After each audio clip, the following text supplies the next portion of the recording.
right, what about you, Trash Mouth? You married? There's no way Richie's married. No, I got married. Richie, I don't believe it. When? Did I hear this? No. Oh, you know I got married? No. Yeah, no, me and your mom are very, very happy right now. Very happy. He totally fell for it. She's very sweet. Sometimes she'll put her arm around me and she'll whisper to me, she'll go, We all get it. My mom was a great big fat person. oh, no, hilarious. No. Hysterical. Please tell me you ended up becoming a doctor, Ed. No, I ended up becoming a risk analyst. Oh, that sounds really interesting. What does that entail? Yeah, so I worked for like a big insurance firm, and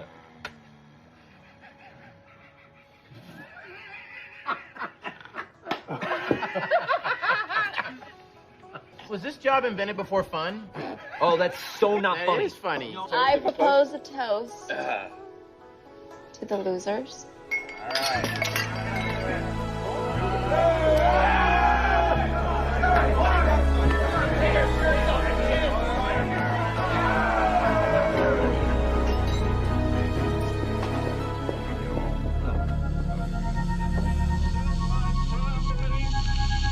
The only thing we have to fear is fear itself. No.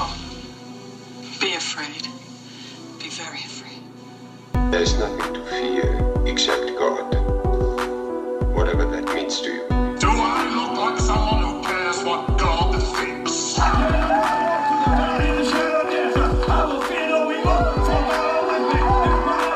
do I say this? Because we got Holy Ghost power! You're listening to a podcast exploring faith and fear, what scares us and what saves us.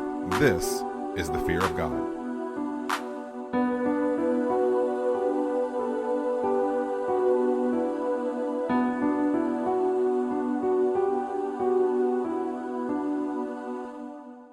Hello, and welcome to the Fear of God podcast. Here at the Fear of God, we find the holy and the horrific at the intersection of faith and fear, dissecting what scares us to find out what saves us. Speaking to you right now is one of your hosts, Nathan Rouse. Now, typically with me is fellow host, longtime co-loser, Reed Lackey. He was here a moment ago, and, guys, to be frank, I don't know what to make of it. He said, previously he had told me about not feeling too great, but he was here just now and said, Nathan, I wasn't really sick. I just didn't want to play with you. And I don't know. My feelings were kind of hurt, but I guess we'll figure that out if he decides to show back up. So you are, again, in fact, listening to the Fear of God podcast. We are, in fact, finishing our year with this very episode. Some very exciting things to get to here. There are so many ways you can connect with us here at the Fear of God. You can leave a rating. You can leave a review. You can subscribe to the show on your podcast forum of choice. Come get involved in the Fear of God Facebook group, not just the page. We do have both.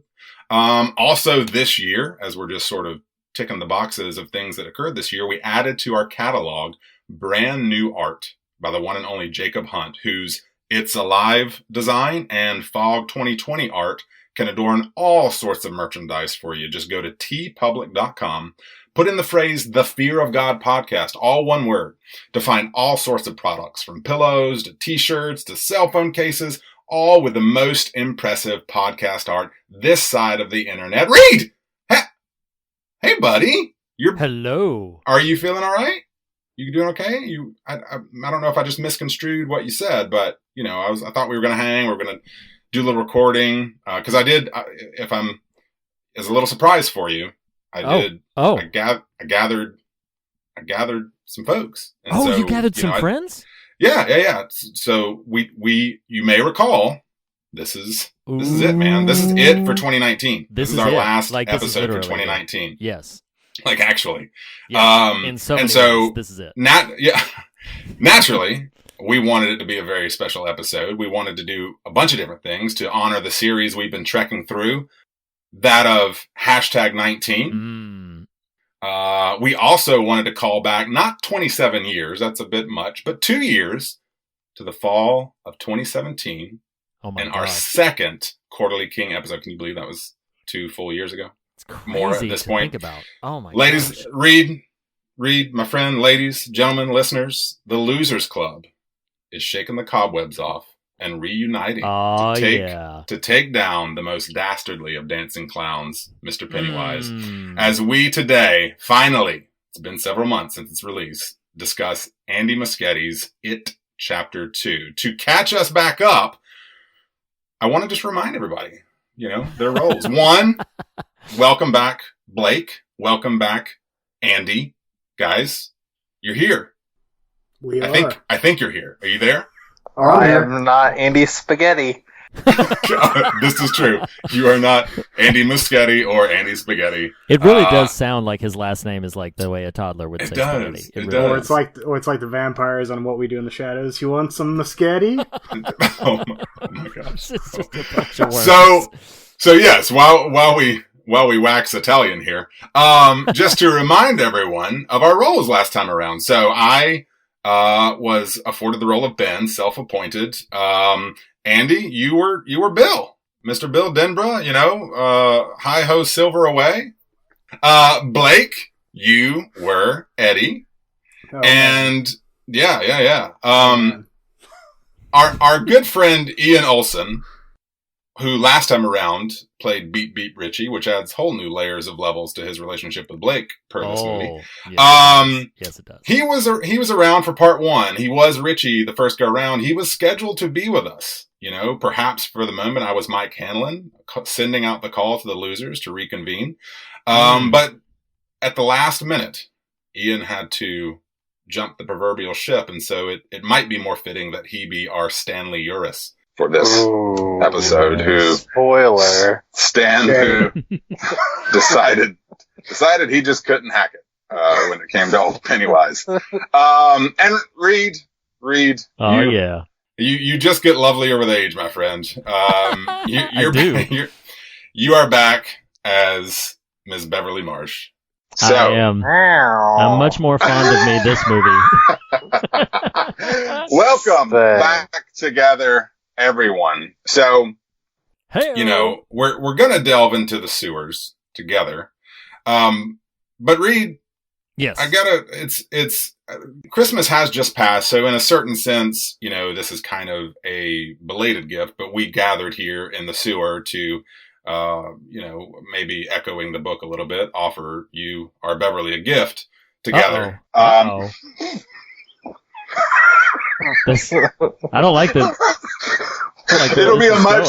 We're coming for you, Beverly. It'll be a much better gift, and fans of Stephen King and the Fear of God will be. Oh boy. Greatly appreciative. So we do have a gift for you here. It's unfortunate Stan couldn't be with us tonight, aka Ian Olsen, because he was in on the gift as well. But Reed, I want you to get yourself to your nearest browser post haste, my friend. Okay, all right. I'm pulling one up now. And for the listeners, Reed has no idea what is happening here. This is actual surprise time. I really don't. So we fake a lot here. This is not fake. No, this is not fake. Those were real farts of Reed's last week. Now let's calm down on that. Or 2 weeks ago. We're recording out of order. Surprise! That's the surprise. No. So Reed, are you at a browser? I am. I want you to do a thing. This gift here is long overdue. Oh no. And much like the art that began 2019, there's a little thing that's just needed to happen for some time now. And I would like you, my dear friend, to go to the Fear of God podcast.com. The Fear of God podcast.com. OMG. Now, I'm presuming that once you're there, there's a little field to input a thing. Is that correct? Yes, there's a little field to input a password. Do me a favor and put in your favorite password that you use. All the time? Yep. Oh. I just did. That's sexy. I did. Oh my goodness. That is crazy. Oh no. This is amazing. Listeners, what Reed is seeing right now, and you will be seeing very shortly, as we get more, as they say in Oh Brother Where Art Thou, bona fide, is the Fear of God podcast website. The front page, which is currently populated with Jacob Hunt's 2020 art, amidst other things like a media player and quotes from your iTunes reviews. Wow. Reed, feel free to browse a little bit there. So we do have an about page, which is bedecked with mine and yours silly picture together, as well as quotes and a little bit of backstory on the pod itself. There's a blog section that is, except for last week, pretty up to date, with all of our episodes. A lot of work was put into this. I do, while you're browsing this, I want to give public shout outs to Steve Beckley. Offered a good bit of input and insight and sort of consultation on some of the direction here. My wife offered a good bit of helpful insight. The losers themselves offered a decent amount of help, and you whom you will see if you click on, if you're not there yet, on the team page. So, hey, I see it right here. Oh my gosh. Look at all these foggers. Look. What a wonderful statement you just made. So you will see there are a few little, places that need some attention, i.e. your picture in fog merch, and a little bio there. But yes, it's happening, my friend. Oh my God. This is delightful. Oh my gosh. Go make a merch perch. Oh. You can make a merch perch. There is all of our, What's your response? I'm sorry, I'm just talking. No. Thank you for keeping this a secret. This was a delightful surprise and has warmed my heart immensely. Oh my gosh, this is amazing. This is really amazing. See, I like surprises. Not that many of my friends and loved ones like surprises, but I love them. This is so cool. And if you look at the archives page, the archives page has a complete listing of all of our episodes in order of release and alphabetical by title. Wow. So, if you're a listener, do what? Who in the world's going to update these? Wait, is this a job? It's a surprise and a little bit of work. It's a surprise and a responsibility. But the idea here is, a new listener can come to this brand new website and say, hey, I wonder if they covered, the Endless. And, oh, look, you can easily scan by this is incredible, alphabetically. This is really and incredible. Find the Endless. And so, man, happy Christmas. Happy holidays. Thank you to everyone. All of the shout outs. Thank you to everybody. This is amazing. I had no clue this was even happening. This is really outstanding. This is pretty spectacular. I don't even know what to say. That is absolutely amazing. Thank you all so very much.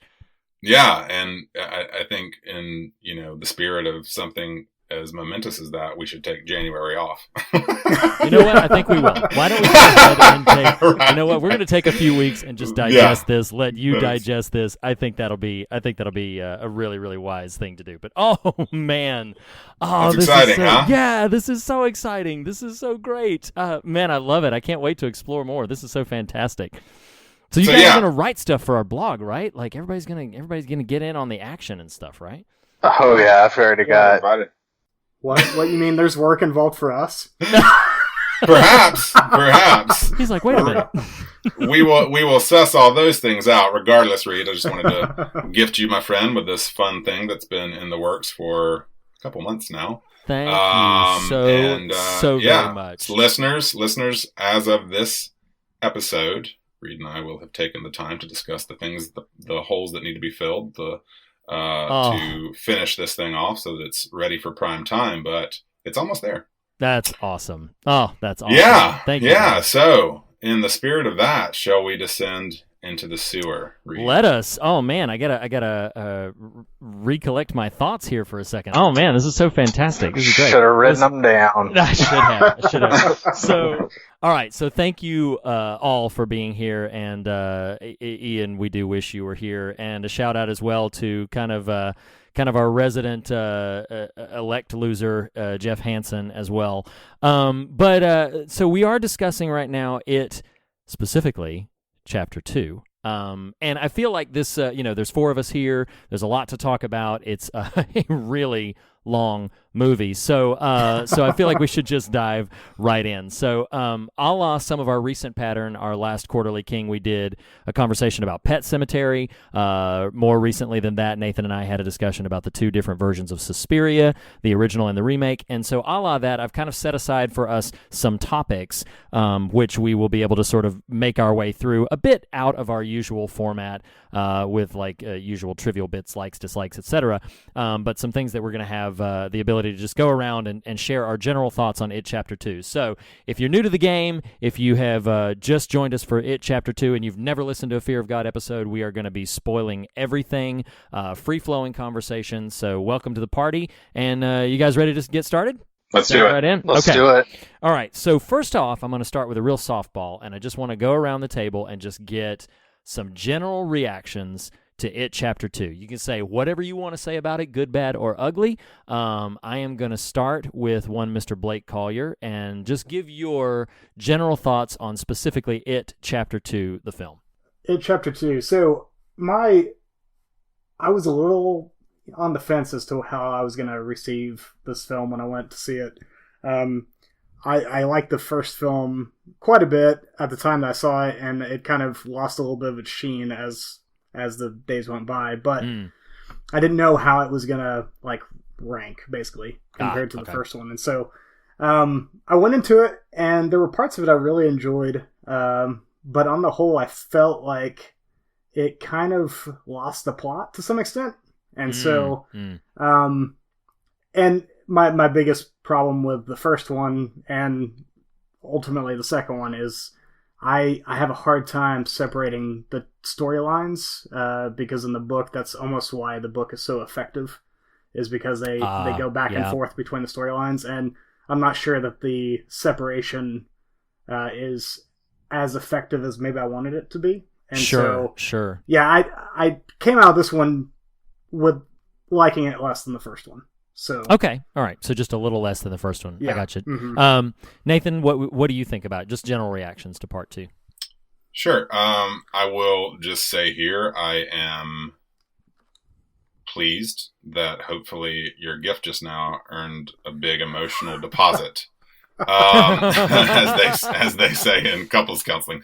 I don't like this movie at all. Okay. I think it's got flashes of decent something or other in the first 45 minutes. I've seen it twice now, and the first time I saw it, I got a little distracted by some just life stuff, and so wondered, maybe if I'm able to rededicate full attention to this for a subsequent viewing, how will I feel? I think it looks good. I love Bill Hader. I regretted rewatching it. It's I know that's, I know that's strong. Wow, that's a strong statement. That's I'm proud of you, Nathan. Thank you. For rewatching it or for being so honest? What do you mean? For being so honest. Okay. Sure. Because I was trying to put it as nicely as possible, but I would probably fall more towards your side ultimately. But yeah, I was trying to put a nice spin on it.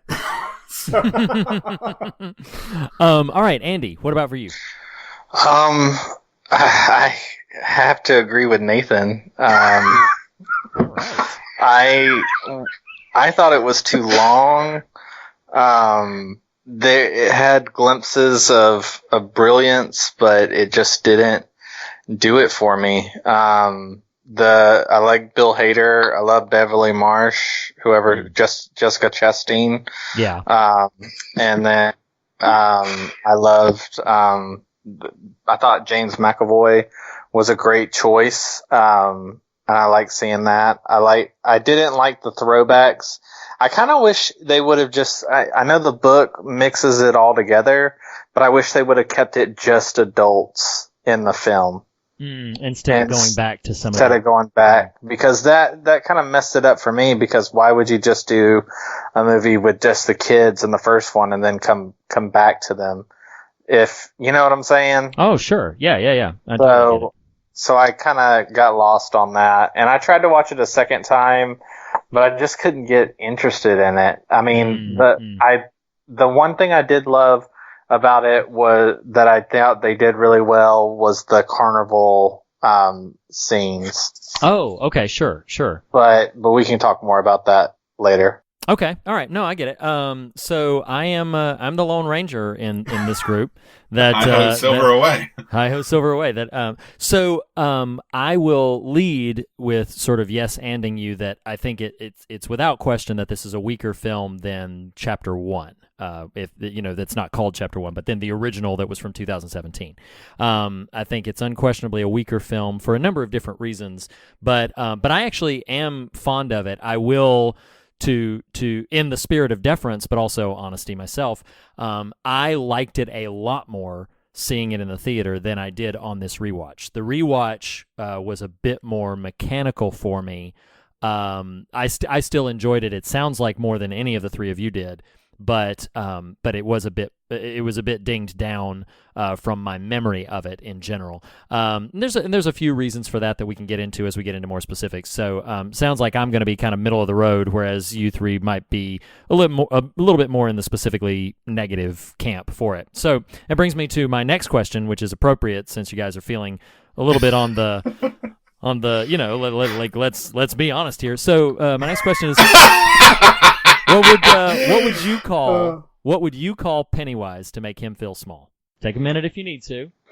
This is the end thing. Yeah. What would you call Pennywise to make him feel small?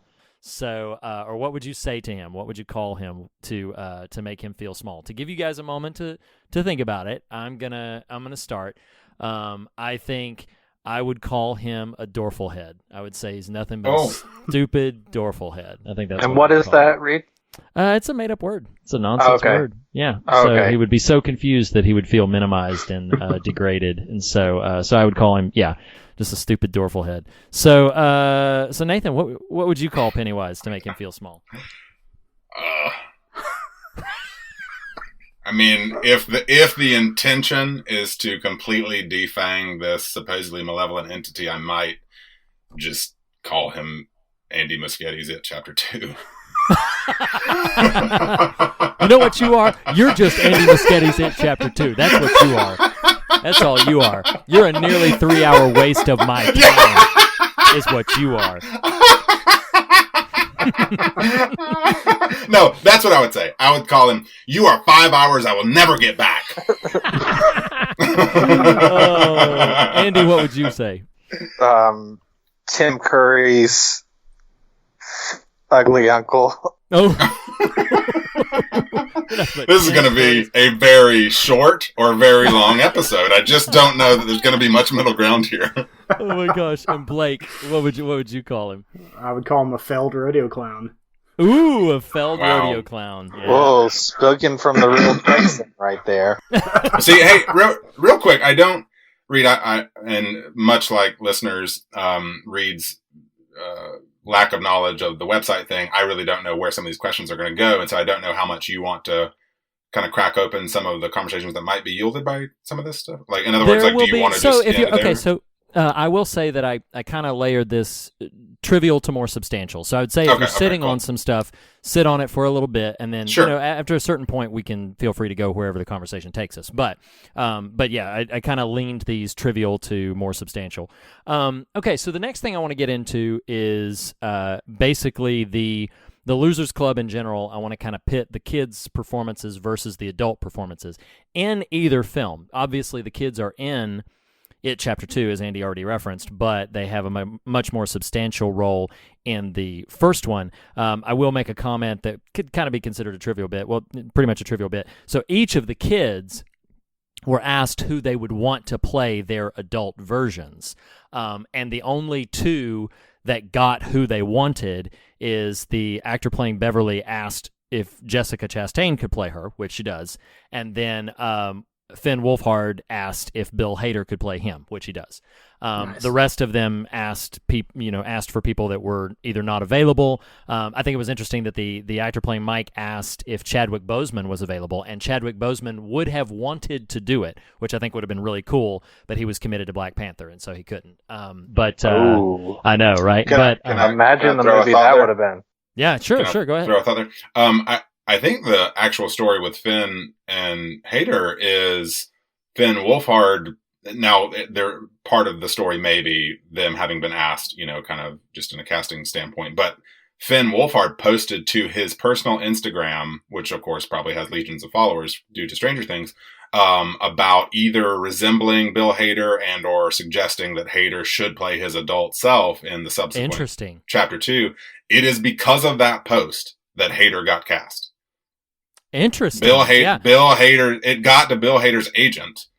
He came to Hader and was like, hey, this kid's kind of interested. It's really blowing up and people think y'all look alike. And do you want to do it? Like, that's sort of the path that got Hader there. That's awesome. I had not heard that specific detail. I had heard that once Bill Hader found out Wolfhard wanted him to play him, that he was very flattered, that he was really taken with that. So, actually, the guy I think playing Bill wanted Christian Bale to play him, but I think of those who were, this is what I read.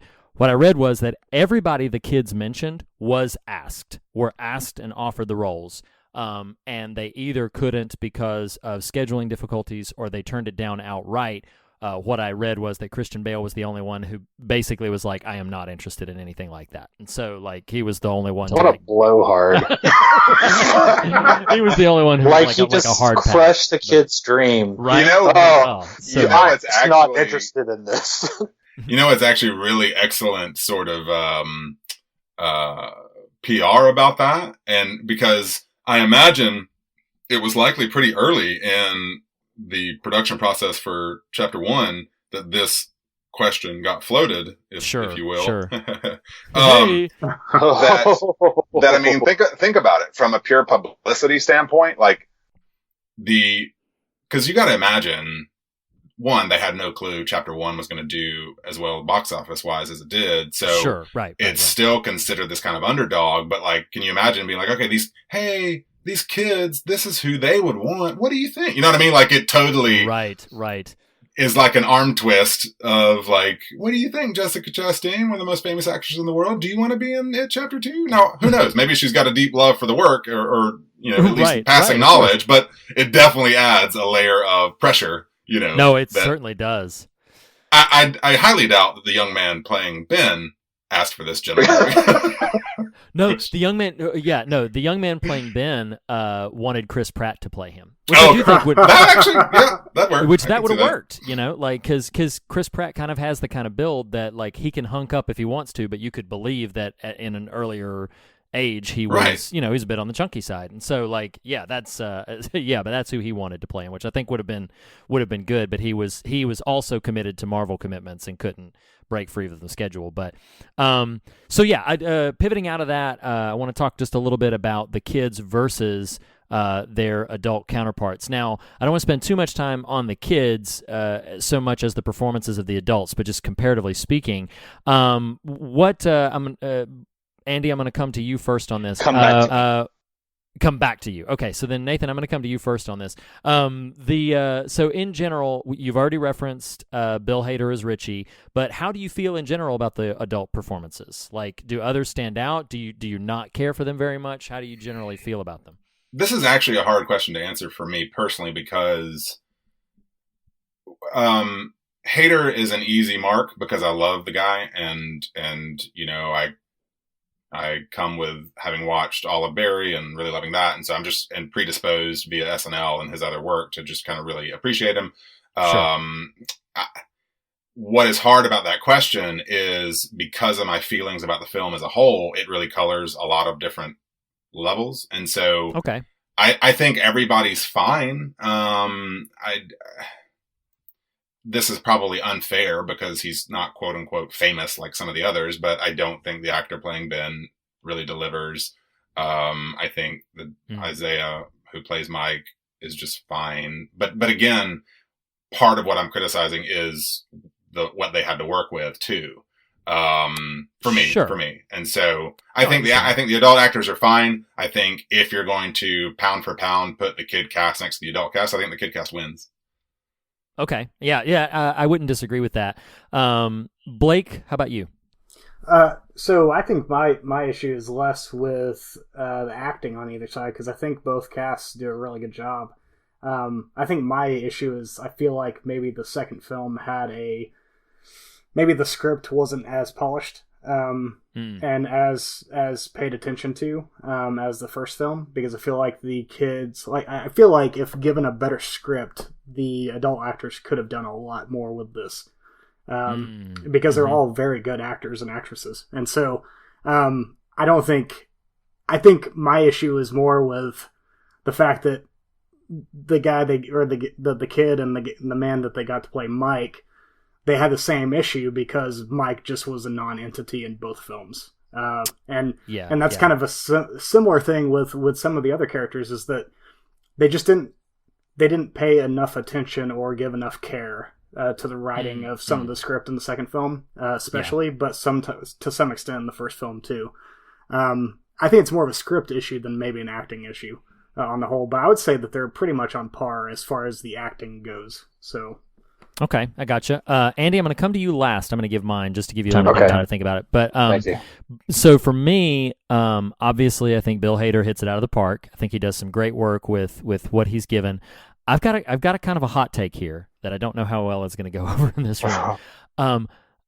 As much as I love him, and good Lord I do, and as much as I know what he can accomplish, I don't like James McAvoy's performance in this. I agree totally. I feel like he is in many ways delivering an amalgam of previous roles, of previous things I've seen him do, and it made me feel, how accurate or not this is, it made me feel like he was not given very distinct direction about where to take the character, because what I'm seeing from him is, in some degree, a greatest hits of things I have seen him do in more fleshed out roles. What that tells me is that James McAvoy is just brimming over with talent, but has not really done the digging to get Bill Denbrough. For me, that's my takeaway from watching this performance. I was a little let down by it, which stood out to me more this second time around.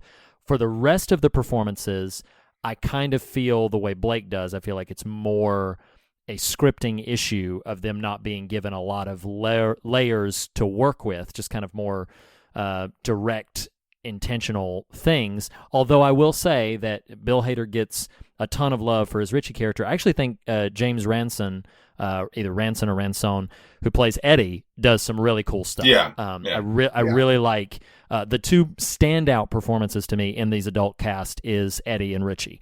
I think both of them, whenever they're on screen, I'm much more interested in what's happening with their characters than I am the rest of the cast, including, who I adore, Jessica Chastain. Pretty much the rest of the cast are kind of just doing what the story needs them to do. But I think Richie and Eddie really bring some interesting things to the table on their own. And to be fair, I'm sorry to interrupt there, but to be fair, I think that as unfair as it may seem like I'm coming off towards the film, I do want to give credit where it's due. Like, these are exceptional casts. Like, even with a weak link or two, like, even me kind of falsely pitting the kids versus the adults, like, you watch, you just said his name, but the adult Eddie, Hader, like, some of these adults are spitting images of these kids, and from a pure casting, it's excellently cast. And they reach for things. I just don't know that what they reach for is totally achieved, or maybe even at all achieved. But I am with you. I will agree writ large that just from a pure casting standpoint, it's pretty solid on both sides. Yeah. Andy, what are your thoughts? I mean, hot take for me is I thought it was acted pretty well. Okay. I could see that the script, I can see what you guys are saying, but after you start going through the movie, you realize that these guys are doing the best with what they can, and what they can is pretty good. I like James McAvoy. I've been watching his Dark Materials with him, and he does a really great job in that. And I really enjoyed him in Split, and I think that he was well cast for this film. And I will echo you guys on Bill Hader. He kind of stole the show, and was it Jason Ransom, Jeremy Ransom? James Ramson. He did good, and I didn't think Mike did a bad job. The guy Isaiah Mustafa. Mm-hmm. Yeah, I didn't think he did a good job, and I don't think Beverly did a bad job. I just think it was a weaker movie with what they were trying to do. And so I want to pivot on that. It's a really good point. I wonder, and this is a question I'm opening up without a roundtable appointee, just whoever has thoughts on it, jump in. Consistently, for me, in the reading of the novel, in the 1990 TV miniseries, and now in It Chapter 2, the adult storyline is a weaker storyline to me in every version of this than the children's storyline. Do you guys agree with that? Or to me, it's weaker everywhere. Like, it's just not as interesting for the kids. I totally agree. I feel like, well, with the kids, it makes it more believable. If that makes sense. Like, as a kid, you are scared of clowns. You're scared of what goes bump in the night. Yeah. And these are terrifying things that these kids are experiencing. But then 27 years later, you get some adults who come back who made a pact as a kid, who can't even remember what's going on. It's just weak. Like you said, I feel like the adults they lose the wonder of how scary Pennywise is because they've grown up. Well, I think too that, and we said this on our first conversation 2 years ago, the risk that was always in play when you separate them is you dilute what the book really does well. And I don't even know that I would disagree at all with what you're saying, Reed. I just think when you layer them literally on top of each other, the kid story and the adult story, you don't feel it as acutely. It's when you it's when you parse them out. And what this movie did, I'm sure you're going to get to this in terms of question of distinctions between the book and the films, but yes, I didn't remember. Clarify for me. I've watched this twice, and I don't know that I'm confused here, but perhaps I am. The kid flashbacks in the new film are meant to be chronologically after they address him in the sewer in the first film? Not all of them. No. There is only one flashback that took place after in It Chapter 1. It's not called Chapter 1, but I'm going to stop qualifying that. No, like in It Chapter 1, the only scene that we see the kids for that took place after their confrontation with Pennywise in the sewer in It Chapter 2 is the scene that follows the adults looking at themselves in the mirror. And so they're all like mussed up and have to get home and everything. That's the only thing we see in It Chapter 2 that took place post the original defeat of Pennywise. All the rest of it. Sorry to interrupt. So when they do the pact, okay, you're right. So the pact is called Back Out To in It Chapter 2, but the pact, I wasn't counting that because it is also a scene in It Chapter 1, so I was just kind of viewing it as I thought Nick was specifically referring to the new material, like new scenes that we're seeing, because they call back to the pact with like a little bit of additional dialogue, but that scene fundamentally exists in It Chapter 1, so I always just viewed that as a recap, if you will. But chronologically, the new information that we see all took place prior to Pennywise's defeat. Well, yeah, and I think for me, just the film, It Chapter 2, feels like it forces a lot of stuff. Like it just really, it overreaches on what it wants us to see because, well, you've got these kids and they're a great cast, so we got to keep them around. I think for me, the smarter choice was just deal with it. And like I think Andy said, just do a film of the adult cast and let that be that. Right.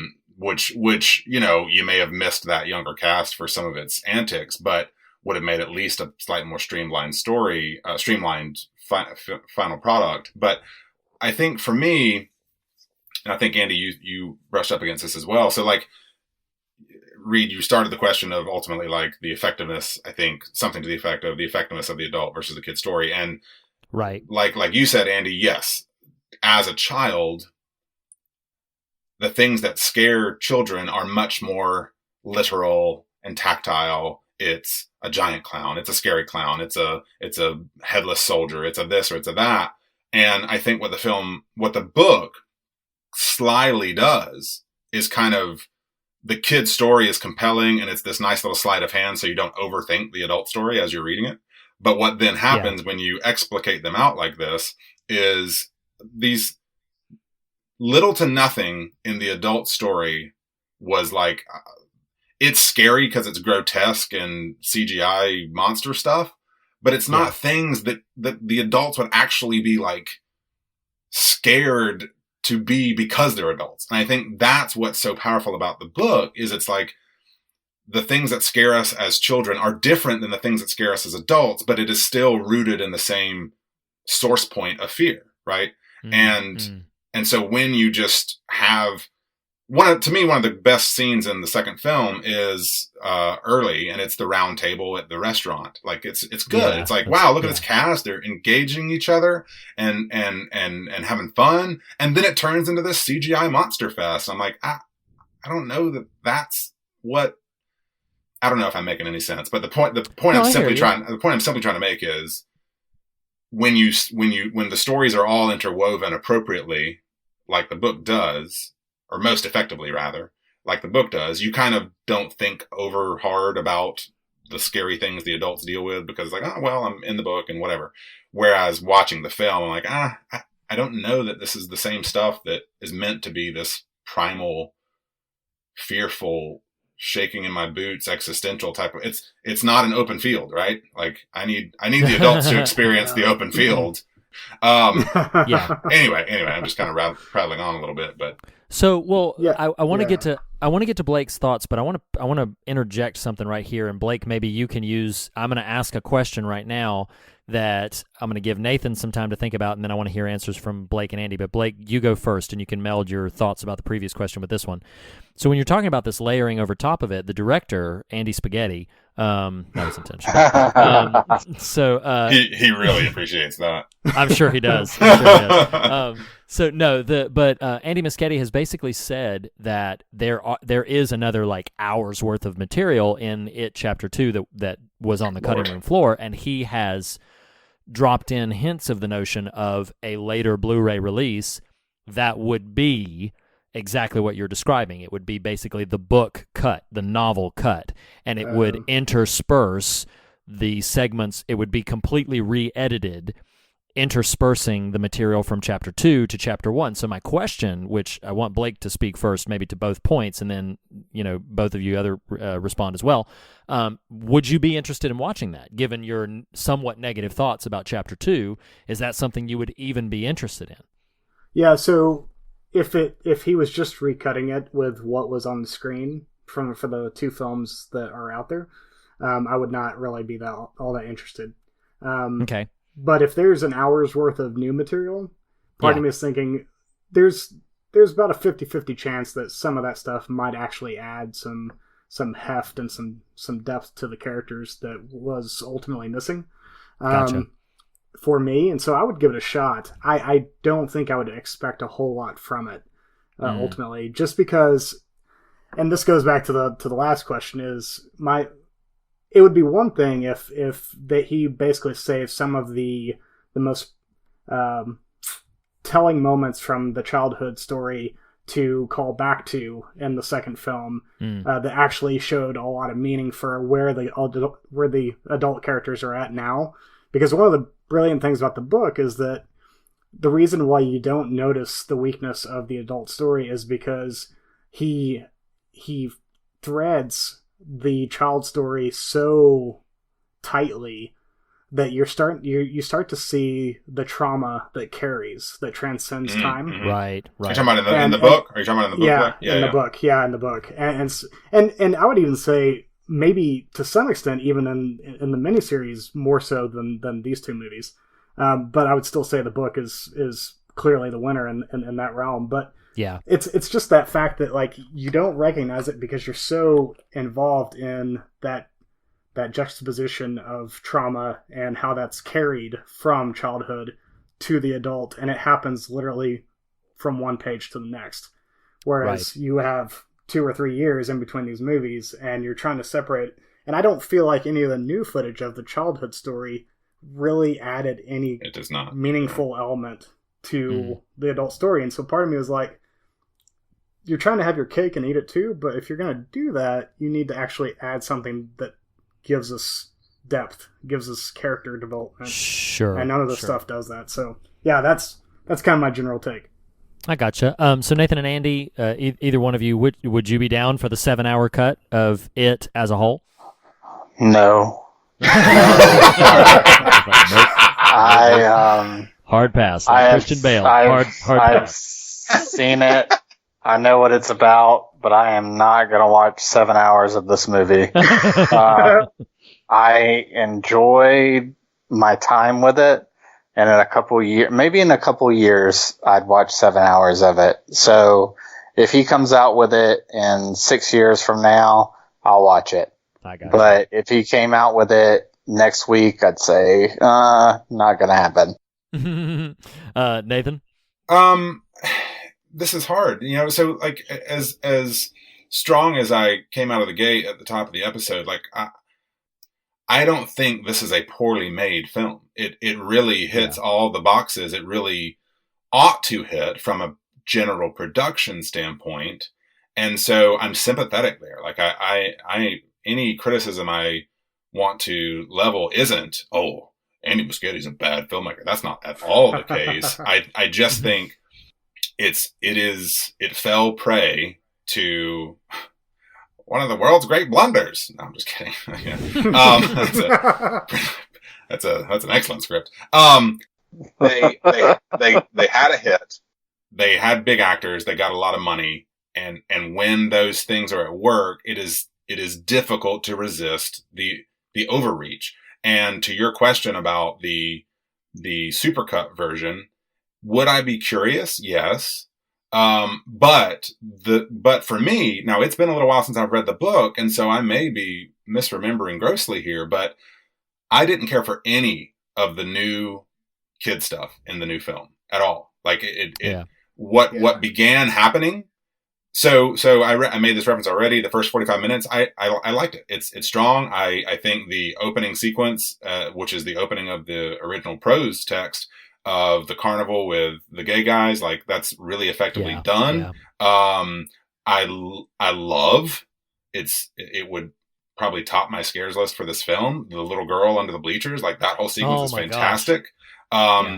It ends. What I love about this movie, other than Hader's performance, ends after once the monsters start at the restaurant, because what then happens to me is a rhythm of film that becomes utterly unsurprising and absolutely predictable and intolerably tedious. Because, and this is, I'm getting back to the kid stuff, is you could set your watch and warrant by it. Take that to the bank, Stephen King fans. With, oh, here's the adult character having a flashback of his young self encountering Pennywise, and now here's his adult self encountering Pennywise.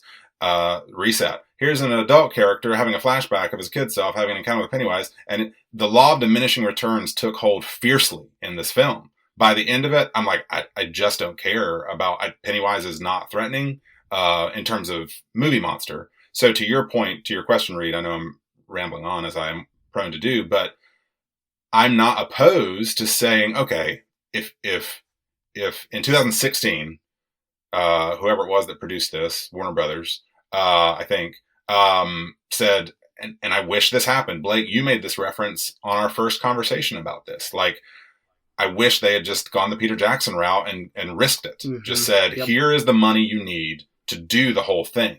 Do the whole thing. Now, we don't get the benefit that the current Hollywood landscape desires of multiple films, but I think it would have better served this particular story, because a supercut of what we have currently, if it includes the kid stuff from chapter 2, is boring. It's so boring.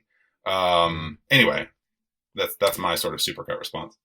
Well, and so another comment on that's kind of just a sad note on the landscape is that in the wake of recent box office stuff, I don't know if we're ever going to get another 3-film Lord of the Rings deal from another studio, because then you get a thing, and we're not talking about this film, but then you get a thing where like they thought it was a shoe-in for Dr. Sleep, and then Dr. Sleep does, poor box office numbers, and studios are just so shy these days. Like I would see maybe a Netflix dropping in and being like, hey, you can do it as a 7.5-hour movie that we'll drop in, or you can do it as a miniseries, or whatever you want to do.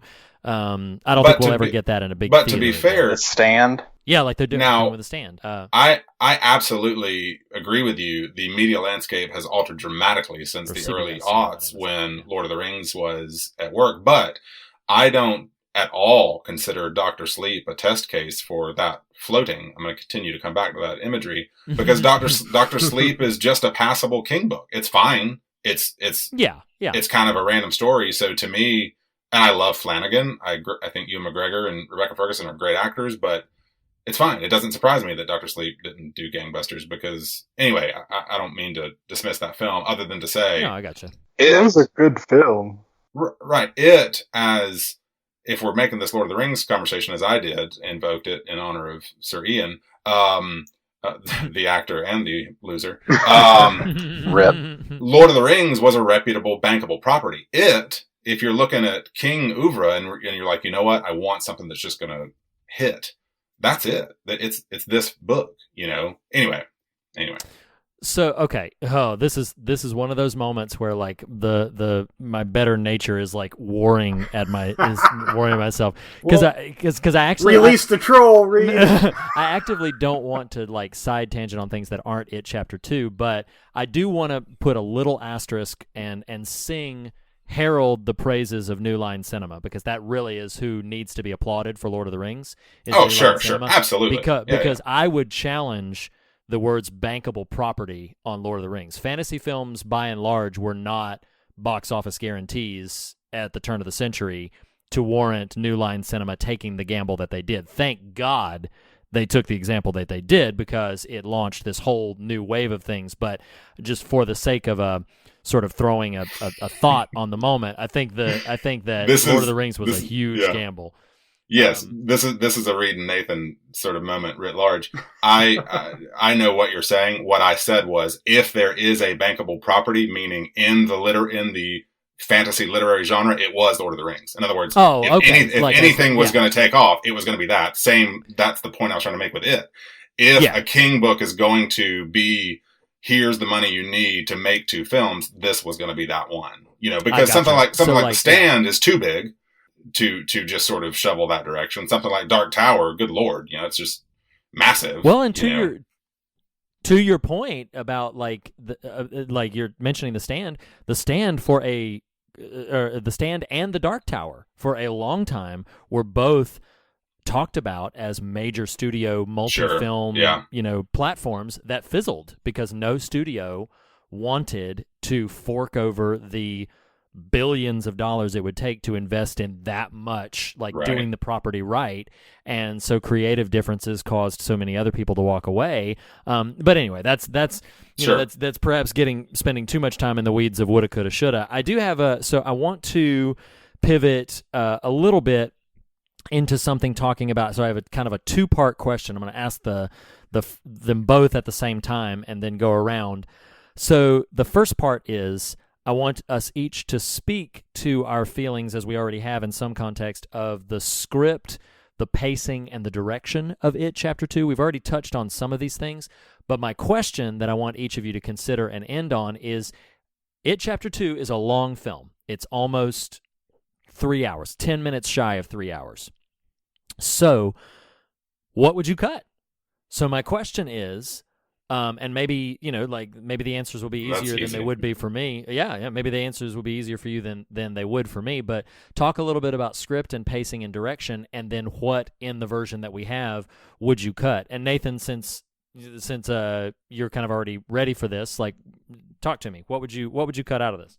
Well, and Reed, this echoes conversations you and I have had on pod recently. I think I can't get away. And this is a bit of time travel here, Blake and Andy. Our last week's episode was the Shawshank Redemption. And so that has been talked about. Go back and listen to that episode. I'm sure it's wonderful. So a film like that, also, but most notably, a film like Stand By Me, I'm thinking a lot about adaptation. And I think, to me, given that what was greenlit was one initial film with one cast, you now have to, based on that scenario, based on those circumstances, I think you have to force a nimbleness to whatever is next. And if this film is anything, it is not nimble. It is plodding. It is not light on its feet whatsoever. And so for me, for this film, one, just go ahead and slice out all the kids. They don't add to this story. They are fun echoes, but you can get that with basically what has been done here. So that's an easy cut that's going to gain you at least probably an hour, maybe. I don't know, but roughly. They're not on for that long, but sure. But you know what I'm saying? In terms of just chunks, that's an easy just sort of chunk you get rid of. But I also think about, and this is to the question of adaptation, or to the concept of adaptation. When you slavishly abide, it's so funny that Lord of the Rings and Stephen King are being in a conversation with themselves here. The Hobbit films are perfect examples. We don't need 9 dwarves. We don't need it. It's ridiculous for the film. Right. It's overdone. It's overstuffed. Same here. Like, there are things that get thrown in this film that have zero effect. I'm thinking specifically, this is for me, of the Beverly's husband at the top of the film. Now, if you've never read the book, what you don't know is he resurfaces. He is present in the book as this antagonist of hers. I believe, correct me if I'm wrong, or doesn't he come to Derry after her? So I was going to mention this in our next section, but this is a good time to bring it up because the forward thinking, the next section I want to talk about specific changes this film makes from the book. And a major change is that Audra, Bill's wife, and Tom, Beverly's abusive husband. That's right. They both appear. They both come back to Derry and are pivotal in like the final confrontation and everything. But in this version, they are in those opening scenes and then never seen again. So yeah, continue with your. Yeah. To me, knowing that, now Audra in the film, that's kind of set dressing for James McAvoy as a character at this point. I just don't think the violence displayed in the scene with Beverly and her husband merits its inclusion because it never is addressed again at all. Yes. So true. you slice that out. So yeah, you slice the kids out, you slice that off the top there. I think you streamline. Now, I want to give credit where it's due. There are standout scenes. The trailer moment, the scene with the old lady Pennywise is fantastic. Like, that is a really effective short story that really works well. Now, it jumps the CGI shark a little bit by the end of it, but regardless, it's effective.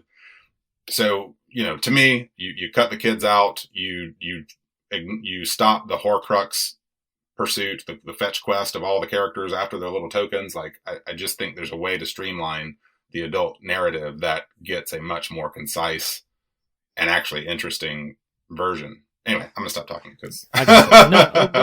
Well, so let me pivot over to Blake. Blake, what would you? Same thing. Talk about script, pacing, and direction in any way, and then what would you cut? Okay. Script, I've pretty much already said that I think it's fairly weak. Need a little bit more polish. Sure. Pacing, I would have to agree with the general consensus that it's pretty plodding. It needs, like Nathan said, it needs to be a little bit more nimble, a little bit more on its toes as far as kind of getting to the story and kind of getting in and out. And as far as cutting, like I really can't add a whole lot more to what Nathan said because I pretty much generally agree with what he would cut. The only thing I would cut is I would actually even cut the old lady scene, not because I don't think it's a good scene. I just don't think it adds anything to the whole story. And part of and a lot of the set pieces for me, that's the problem of them. They're effective on their own as just kind of jump scare setups, but I never felt like it was to any purpose. Like it was just there to get CGI Pennywise in there for another scare, and to basically antagonize these adult characters that at this point, like about halfway through the movie, I stopped caring about ultimately. And so yeah, like there are certain CGI set pieces that I would just chop completely, mainly because I don't think they actually aim for anything more than jump scare or just for scare factor. So gotcha. Yeah. Andy, what about for you? I'm going to say that you probably couldn't change the script that much to make it. I think it all makes sense. It could use polish, but I mean, I would probably just keep it the same. And I know that's weird to say, but I mean, with everything that's going on in this film and everything that's going on from what I've read in the book, you need this amount of detail to be able to tell the story. And I feel like that Andy Muschietti did what he could with the source material in trying to make it a movie. And there, like you said, there's like an hour's worth of film that didn't even make it into the movie. Right. And so I'm curious if he would have even added that hour of film, would it have made the movie better? As far as cutting, I would cut the kids part, but other than that, like, and I don't like the quest, but I think you have to keep it in there. Well, the quest is that's a good point. The quest is a direct correlation to the book. Yeah, and I couldn't remember if that was the case or not, so I'm a little. So the quest is. In fact, in a moment, I'm going to get to some of the changes from the book, but the quest elements of it, like the things that they go and find, that piece, and in many ways, the ways that Pennywise antagonizes them, is a direct mirroring from the book. That's one of the more faithful sections of the adaptation for all the things that they did change. So for me, here's where I feel torn because I agree with you guys about the script. However, I feel genuinely bad ragging on the script because to anybody who has read this book, adapting that beast is insane. Like when you get into all of the mysticism and explaining to a general public audience all of the things that go on to explain Pennywise's origin and his ultimate defeat. Part of me, while I don't disagree with you about some of the things, particularly regarding characterization that the script does, and if there is something I'm going to take the script to task for, it's going to be characterization. But in terms of summation of the plot, I think it does a surprisingly good job to distill down some major beats when I know what the source material is. And that'll speak to some of what I get into. I agree with the comments that have been made about the compartmentalization of everything. Like there could be a much more streamlined version of this because it really does feel episodic. It feels like, oh, well, this is Mike's adventure, and this is Rich's adventure, and this is Bill's adventure, etc. Even you saying that word, Reed, episodic, makes me think, oh, I actually would appreciate a TV, like if you here's Beverly's episode. And she's going to reminisce about an experience, an encounter she had with Pennywise as a child, and now has one as an adult. That totally works. And that and I think that would work. I think that would be a better format for this kind of story. Now, I will say that what I would cut it's a very specific thing, but I would cut the very specific Ben flashback. When Ben goes to find his little token in his locker and he remembers Pennywise coming to him as Beverly, that whole sequence is really bad. And one of the reasons that I dislike it compared to the others is because his is the only one that we don't see Mike's, but Mike doesn't really totally have one. We don't see how Pennywise attacked Ben as an adult. We see how he came after Beverly. We see how he came after easy cut, Bill. Yeah. So it's an easy cut because he's just remembering how Pennywise came after him as a child, but we don't see anything substantive after that. So I'm like, just excise that, and then just cut to him coming back and talking to Beverly.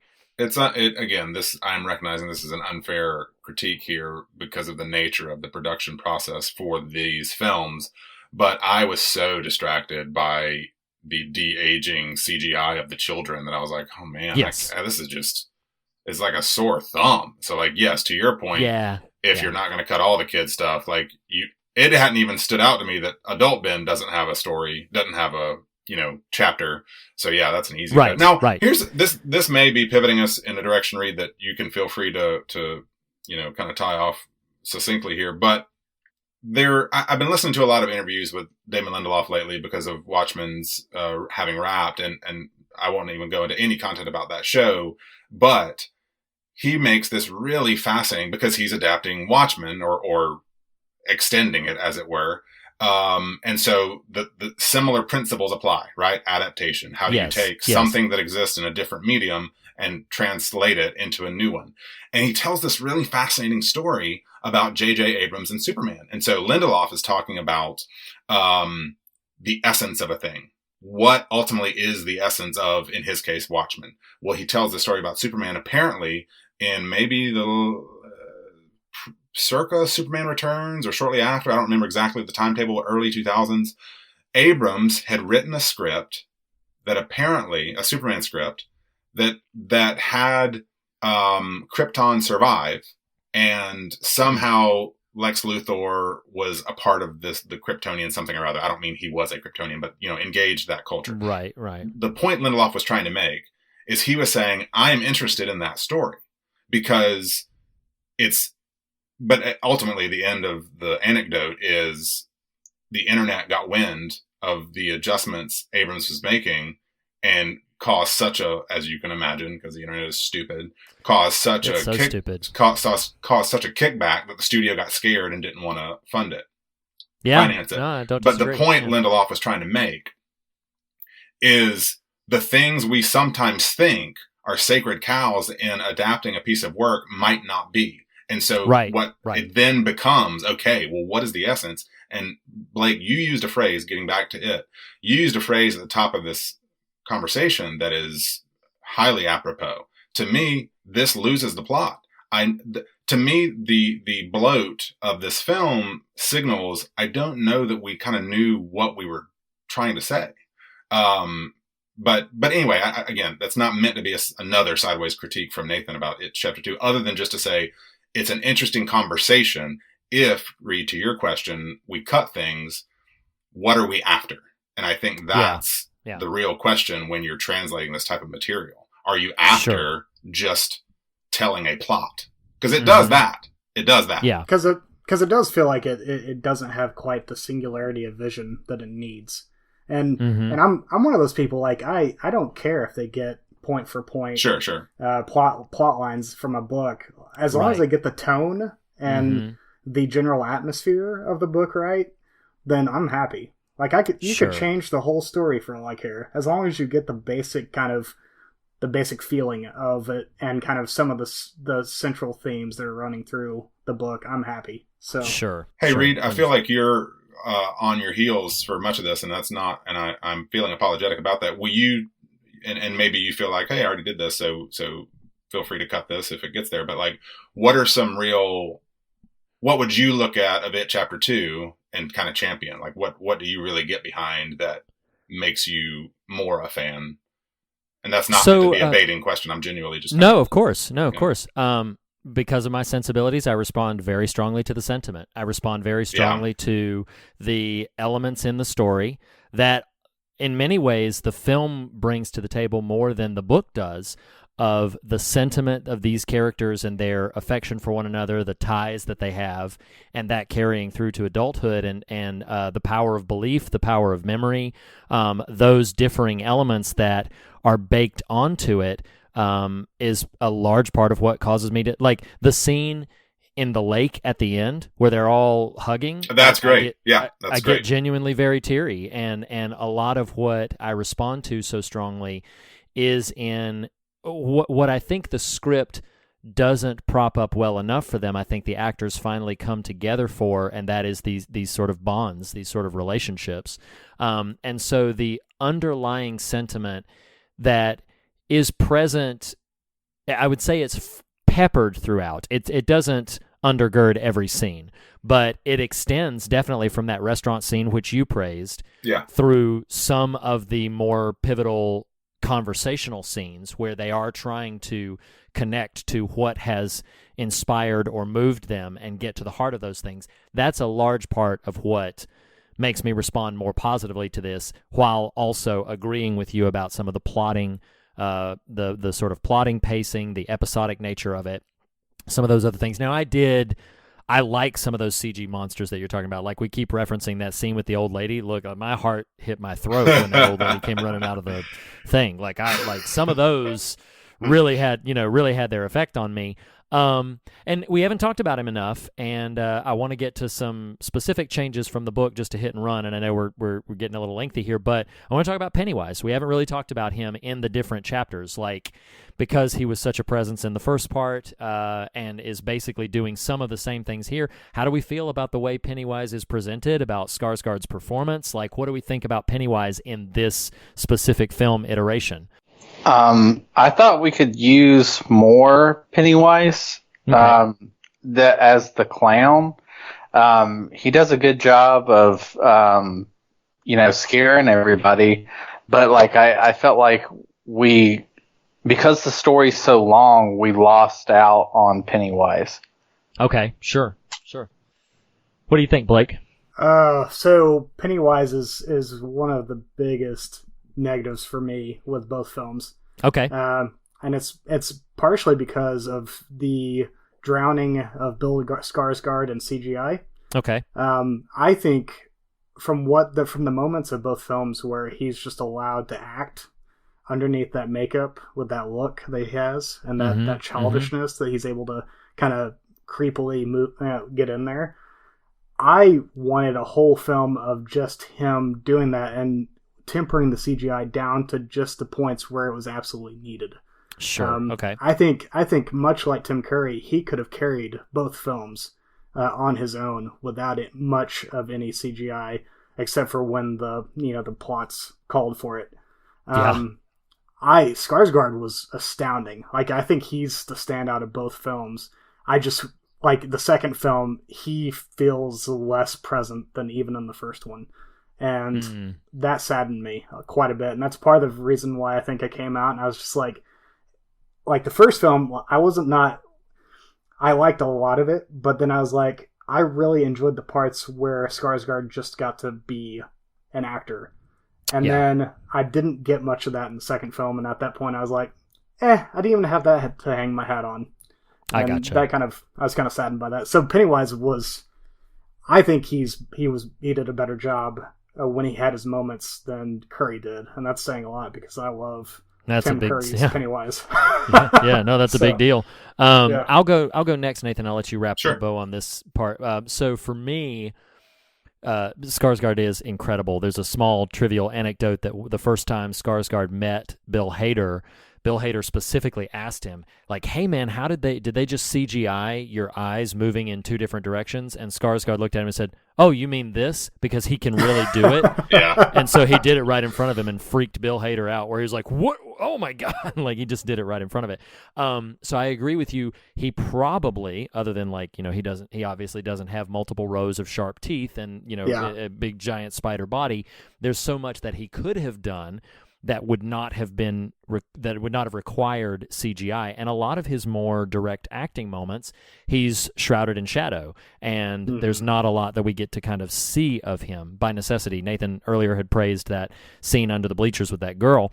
And I think when we do get to see Skarsgård's skill at what he's bringing, he is absolutely amazing. That's his voice. That's a non-augmented voice. That's his face. So it is, I'm echoing the misfortune that so much of the character is to an extreme that CGI really is the only way you can portray some of those things. They might have been able to be a little bit more creative in some of the ways he intimidates and antagonizes the characters, because I think Skarsgård really could have done a great job at that had he just been let to run. Even if they did a Gollum kind of thing where he's motion capture, I feel like they could have done some cool stuff with that. But yeah, go ahead. Yeah, no. That's so that's pretty much it. Nathan, what do you have to say about Pennywise? I think what 2 years ago would have been my number one worry turned into the best part of both of them, which is his delivery, his performance. Yeah. Gotcha.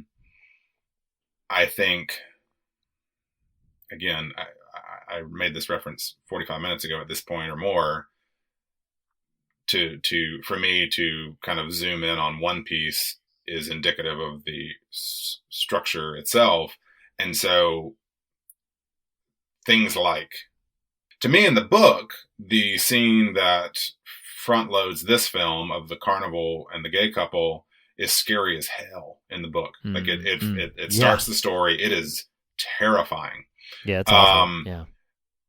And I made this reference in our first conversation about, and Reed, you can feel free to correct me if I'm over remembering, if I'm giving too much credit to the text here, but it feels like in my memory, there is a suggestion that the Pennywise entity either is in part fueled by, is inciting, is not solely this solo entity, but is inciting the animus and fear and anger of a town itself and or feeding on absolutely. that. Yeah. And you're not wrong at all. I get, this is an overstatement a little bit. I get really none of that. And what he comes off as is just this isolated creature who is in certain contexts genuinely terrifying and can manifest in certain different ways.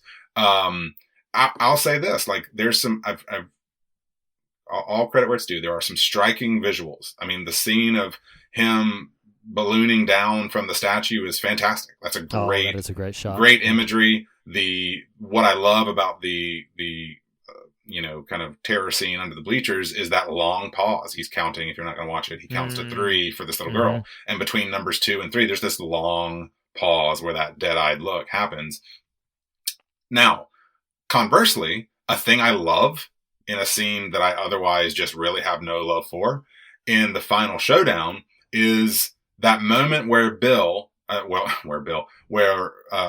is who I was mentioning, but Richie is smack talking the giant Pennywise and goes totally limp, goes into this trance-like state, and then you've got this like Beetlejuice looking giant Pennywise thing that is channeling the death. Like that is fantastic. And I don't know, other than you got to give Skarsgård more screen time, which I don't mean that dismissively on either side, but like, I don't know why, if you're going to have this giant monstrous physical entity, why the hell does it still have a clown head? It just doesn't make any sense. And versus, because what that does is this striking, terrifying image. And, for me, Pennywise is great at terrorizing kids.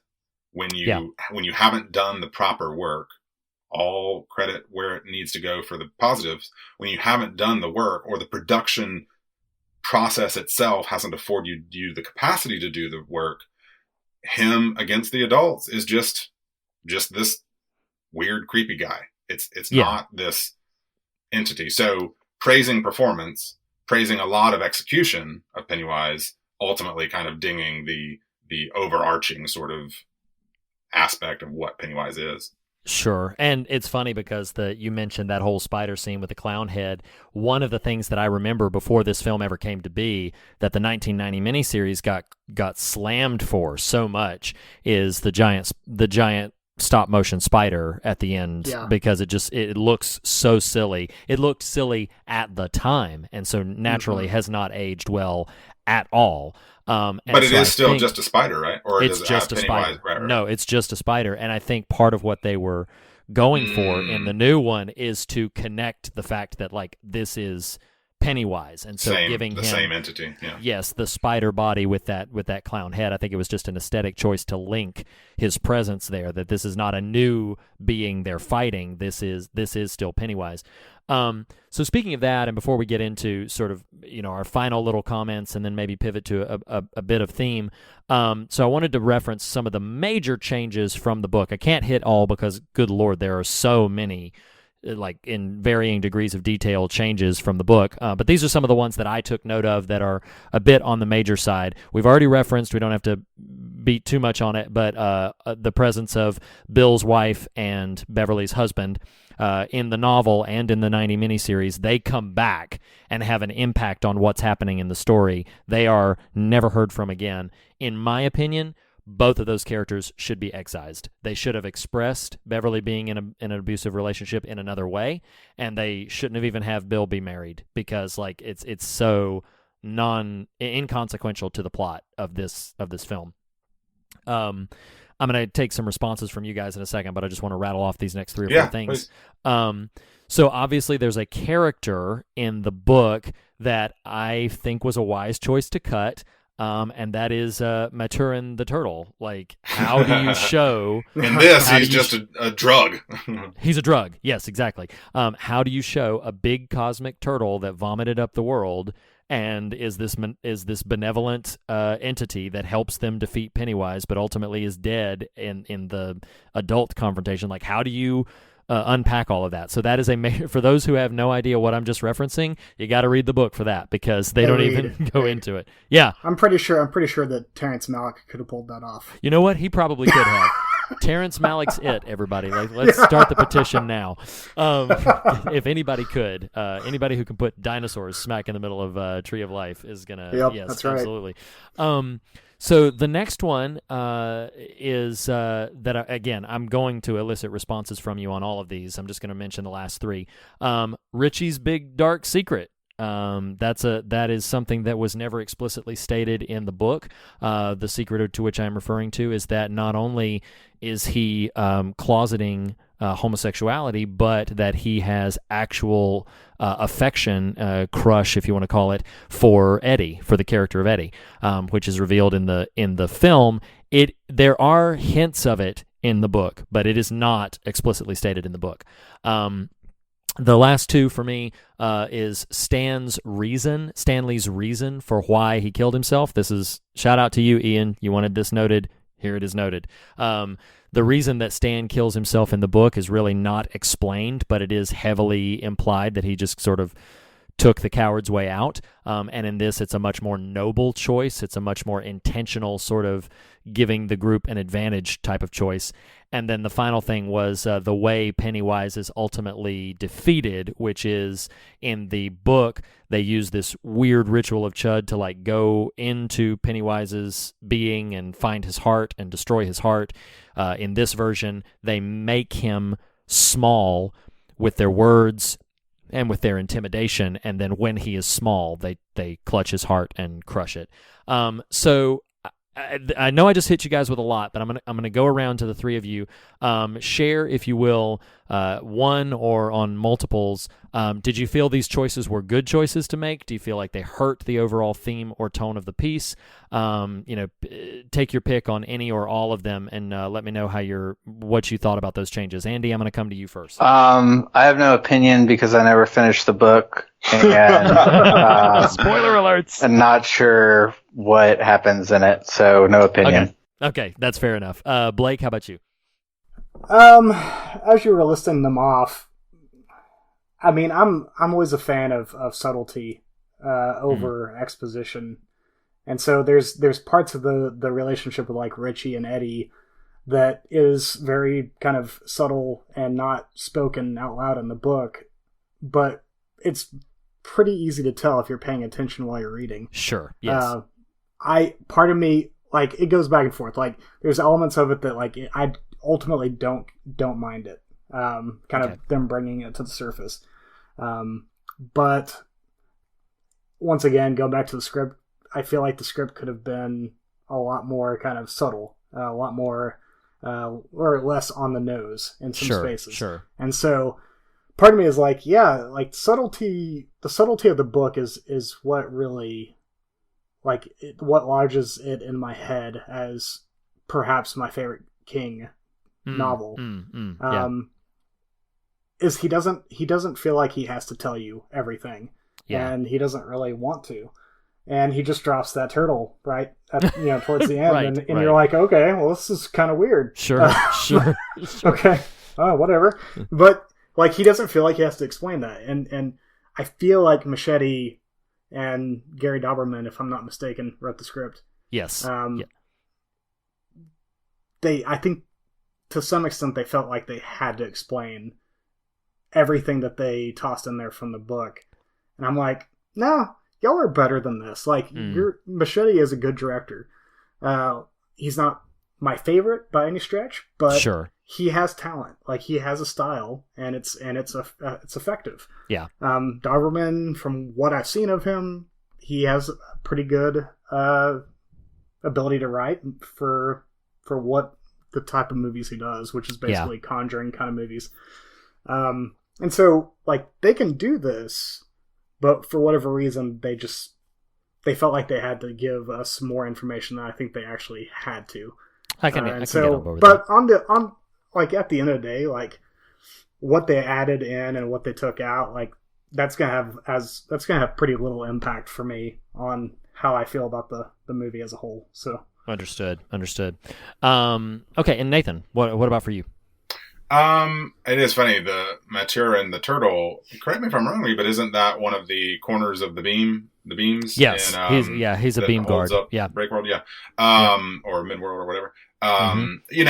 Clearly that's just a smart thing to excise, not because it might not be able to be pulled off. It's just too much. It's kind of asking a lot to kind of comprehend. Yeah. But, I don't mind it in the book. I mean, I remember reading the book and being like, I don't mind this astral plane stuff. I don't know if that's just my nerdy X-Men kid in me, just knowing that kind of language. But I loved the front loading of the Eddie Ritchie stuff.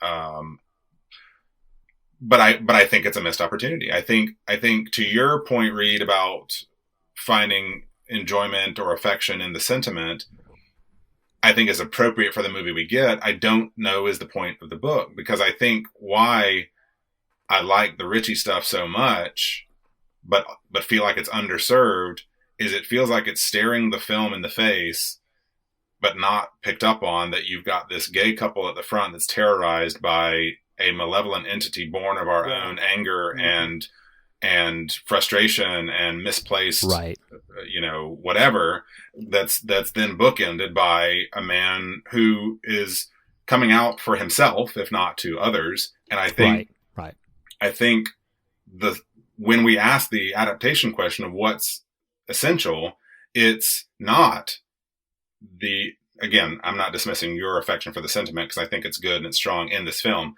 but I don't think it's, weren't we good friends as kids? Can't we be good friends as adults? That's the sentimental through line versus this thing that has haunted us and tortured us is just manifest as this Pennywise thing, but is really our inability to become who we are truly because of the fear we carry around. And that's a really powerful thematic notion that gets lip service with the Ritchie and the circus couple bookend, that I think would have been much more interesting if they'd done it a little bit more. Like, to your point about, and my point too, about cutting out the husband, like, we don't see Bev learn anything, right? We don't, right. Like, she comes to appreciate Ben and find true love, I guess, but that's not what has been driving this character, Right. Yeah. Understood. Anyway, so I like the explicit, note of the Ritchie character. I just think it's kind of like, well, that's actually really good and good for you for representation, but I don't know that you know what you're doing with it, Sure. Right. And I'm kind of with you on what everybody is saying. The thing that I would blanket statement is, I feel like the changes specifically that I mentioned, I'm fond of all of those changes, with a slight asterisk on the Stan's reason for suicide. I don't think it becomes necessary. Like, I think it is meant to fuel this sort of bond of belief, but honestly, I don't think it's earned in the film, that he was so scared to do it, so he's giving them a chance to win by taking himself off the board. I think that was a last-ditch effort to not have one of the members of the Losers Club be viewed as, a weak link, if you will, particularly because they also show us that scene at his bar mitzvah. And so, anyway. It also doesn't make any sense in the text of the film, which is none of them remember anything until they're around that dinner table and start to remember. So how is he giving them a help if he can't remember? Right. But right. No, more than that, I think to the overarching point about the script that keeps coming up, Reed, you referencing Stan as this bookend sort of heroes out kind of thing. This is a very specific scripting criticism, but I thought it both times I watched it. At the end, when Mike calls Bill on the phone, and at the end, like, he's like, "Oh, and by the way, I love you, man." And I'm like, really? Y'all left that in there? It does not work at all. I'm like, that's not the story. The story isn't that. Anyway, enough of Nathan's grousing. No, that's okay. And it's funny because it does feel a bit forced in that moment. What is poignant about it is that from the book, if my memory serves, that is the last entry in Mike's sort of journal, because in the book it's a bit grimmer of an ending. They all depart from Derry knowing that now that they leave Derry they will forget one another. Like the movie intentionally inserts in that they will remember from this point on. That is a complete fabrication for the movie. In the book, they know, with the exception of Beverly and Ben who get married, they know that they will forget one another. So Mike's last entry is kind of like a shot to the universe out there, and he says, "I love you guys. I love you all." Gotcha. And so that was kind of like meant to be, from what I understand, meant to be like a call out to that insertion.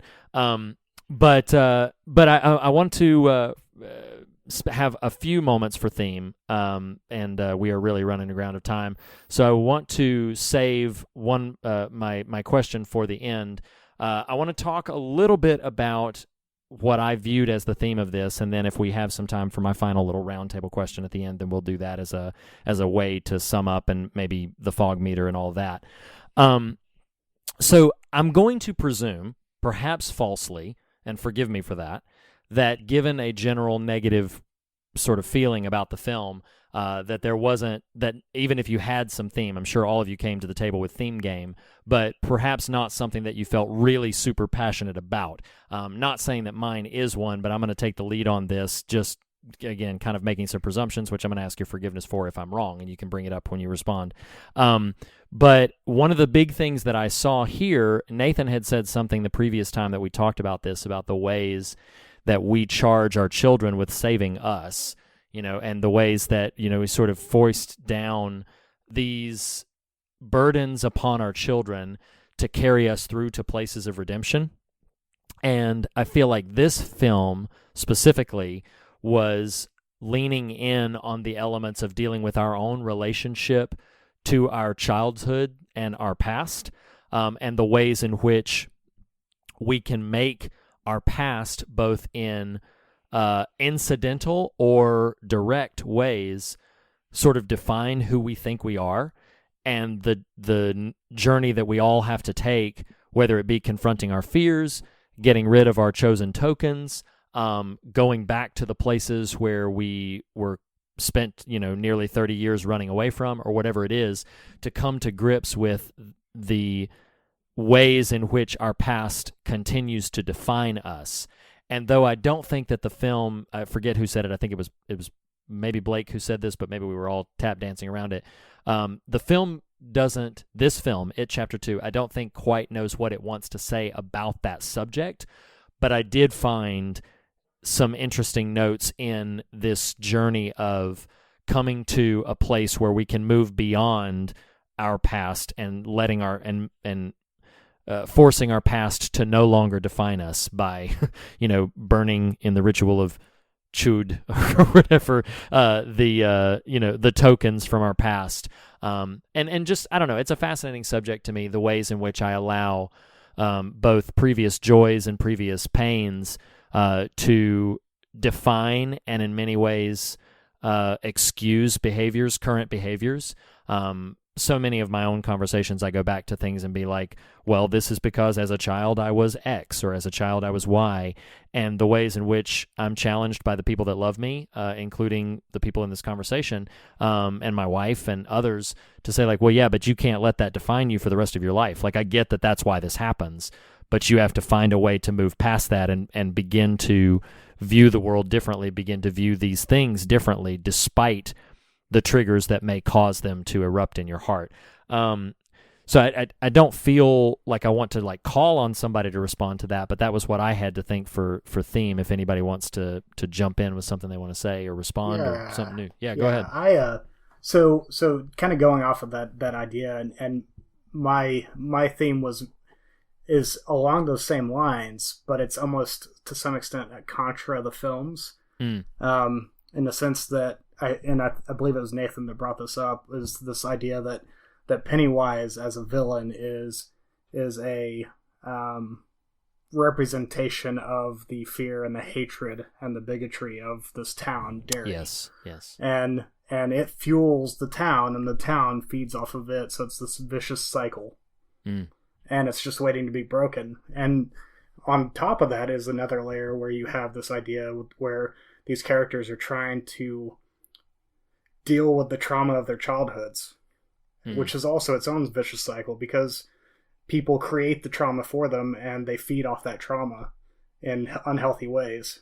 Yeah. And then on top of that, you have this idea that parents, this break away from your own family, like this idea that the sins of the father, there's a connection there that we don't necessarily cause some of the things that take place in our lives. Yeah. But we inherit them. And that's a very un-American idea. Because it goes against this idea of bootstrap theology. We make our own, humanity. We make our own destiny. Right. And so I feel like that's the layering of the book, is these cycles that are like just radiating out, from the villain to the characters to the town itself to all the relationships. It's these cycles that are just waiting to be broken or healed or whatever. And I think, speaking to your point especially, is one way that the book addresses this. And I think in some ways the movies attempt to address it in their own way, although maybe unsuccessfully, is trying to find the point where we can address our trauma in such a way as to feed love and goodness and healing in a community, and not isolate ourselves, because bigotry and hatred is isolating. And so it's like that stuff, the isolation feeds the cycles, whereas healing and love breaks those chains, breaks those cycles. And I think I see a very stark imagery there that I really wanted these movies to kind of latch onto and kind of dig into. And there's elements of it, like even in the first film when Mike has his moment where he's seeing the burnt hands coming out of the warehouse. You get a sense that at one point in the scripting maybe that was more of a theme going on, because that's a very distinct like historical element of the town that's being fed, right? And then it just kind of gets dropped, and Mike becomes literally a non-entity. And so like there's elements of it that happen in the movies, but that's what I love about the book, is just that layering of how our lives are so cycled in such unhealthy ways, and our search for finding healing in those vicious cycles. Sure. Yeah, I totally understand that. Nathan, Andy, what are your thoughts brimming about these things? Andy? It's hard to disagree with what you guys are saying. I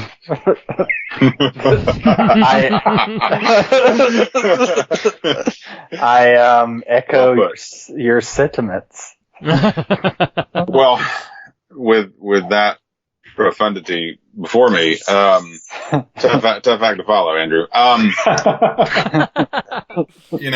I don't think the movie does well by this, but it does signify this, and I think it may be in a scaling up read of what you've talked about, of the sentiment, and Blake, a little bit of what you've touched on. There's a line, I believe it's pretty early, when it's one of Mike's voiceovers, and he says, "People want to believe they are who they choose to remember, but sometimes we are what we wish we could forget." And I do think, again, I don't think it's done well, but I do think there is a theme buried in this film that I don't recall from the text. So I'm not saying it is or isn't there. I just don't remember. But it is this reconciling of past to present in order for future to exist. And, you know, what this movie does in micro, the book does in macro, which is the movie focuses pretty exclusively on these individual characters, whereas the macro of the text is this recurrent, like, as you talked about, cycle of 27 years, which, you know, who knows, maybe an arbitrary number, but that the number is beside the point. It's the notion of repetition of pain, repetition of concentrated, focused hurt, anger, bigotry, directed via a Pennywise, lensed through a Pennywise. And I think a theme that could be wrestled from this film is whether it's an individual, whether it's a group of peers, whether it's a family, whether it's a community, whether it's a nation, to your point, Blake. The answer isn't, to borrow a Star Wars phrase, kill the past. It is reconcile the past to the present in order for future to be possible, right? Like, you know, these characters break the cycle. I don't think the movie knows what to do with that notion, but that's what they do. And which signals the notion that a better future can be wrought through these acts. But the takeaway, individually speaking, as we just are consumers and viewers and, you know, kind of meditate on these things, is you don't get to say, okay, that thing I remember about myself that's really amazing, that's me. At the expense of, you know, that thing that I remember about me that really sucks and I don't like, that's not me. We don't get to do that. We have to be fully alive and aware and cognizant and enmeshed with all of those competing forces that are us and that formed us in order to consciously move forward into better that then gets radiated out in a positive, loving way. Anyway, that's my theme. Yeah. We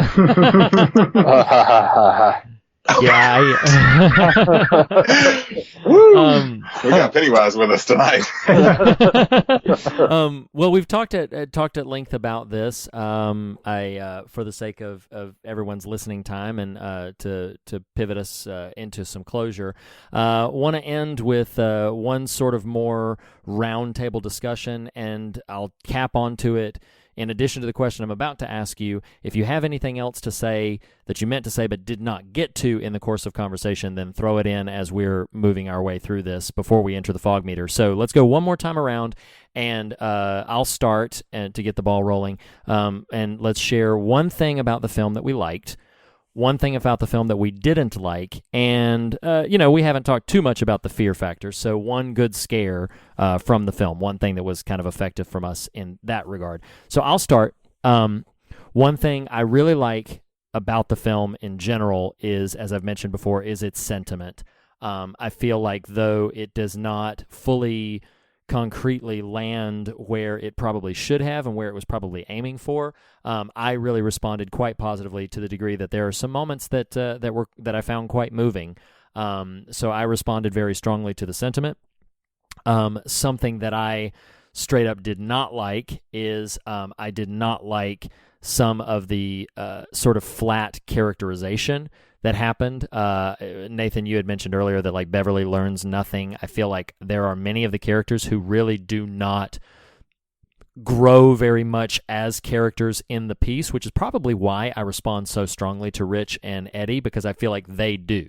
I feel like Richie, when we see him at the beginning of it, Chapter 2, is different from the Richie at the end, and I feel like Eddie's the same way. Eddie at the end of it, Chapter 2, is a monster slayer, whereas earlier throughout his entire life he was risk averse and all of those problems. And I feel like some of the other characters are not really fleshed out to that capacity. One more thing I didn't like, and I apologize for taking two. You guys can take as many as you want if you feel bad about that.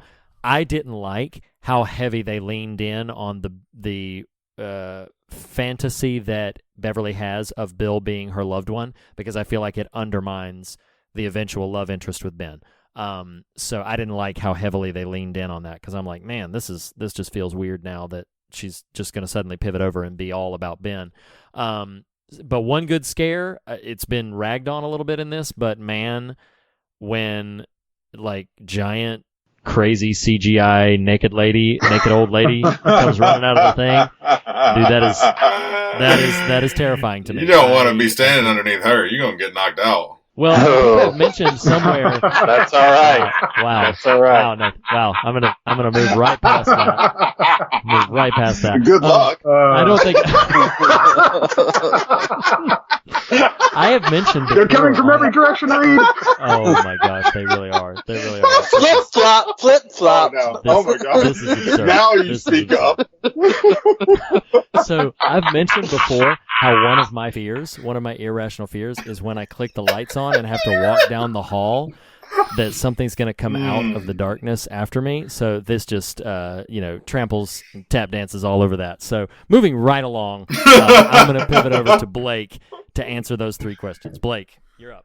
So the one thing I thought was good about the film is it's actually 2 technically. It's Bill Hader and Bill Skarsgård. I think they both are standout. Now I will say, to kind of balance it, is Bill Hader has done better work in other things. I can think of a couple of Stefan comedies and drama. Yeah, Stefan. Yeah, definitely. But also he did a movie called Skeleton Twins. Yeah, with Kristen yeah. Wiig. That movie's great. Really good. I haven't seen it. So, so like I think he's easily one of the standouts of the movie, but within the scope of his filmography, it's not his best. I gotcha. So, but once again, not his fault. And then I would, Bill Skarsgård, I've already talked about how much I loved his Pennywise in general. And I've started to see him in a lot more stuff lately, and he's been consistently good. So I'm excited to see what he does in the future. One thing that's bad, the CGI gets on my nerves when it's overdone and you can see the seams. I think there's a place for CGI, and I think it can be done well. But for instance, and this is just me being a horror a-hole, but they call back to Carpenter's The Thing with the legs coming out of the head. Yes. But there's a direct rip-off. Horrible movie. And there's a direct rip-off in It Chapter 2 where it's all CGI. And I'm like, if you're really going to call back to The Thing, I feel like you need to go hardcore into the practical effects. Sure. And just do something different with it. Like, go one step further or something like that. And so that felt a little like, I get what they're trying to do because there's some more themes going on there, so forth, so on.